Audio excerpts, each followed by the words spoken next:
ባይኔ ከማየው ባይኑ ከሚያየኝ እሱ ለኔ ቅርብ ነው። በገባውበት አብሮ ይገባል፣ በሄድኩበት አብሮ ይሄዳል። እንደሱ ያለ ወዳጅ ታዲያ ከየት ይገኛል?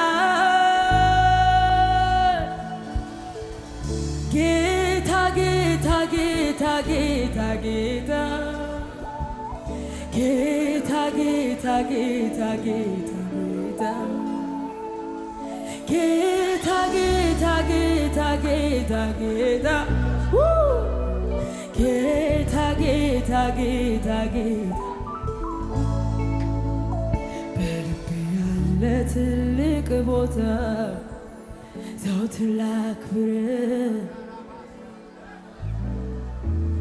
ስፍራን አይመርጥም፣ ጊዜን አይመርጥም። ስፍራን አይመርጥም፣ ጊዜን አይመርጥም። ስፍራን አይመርጥም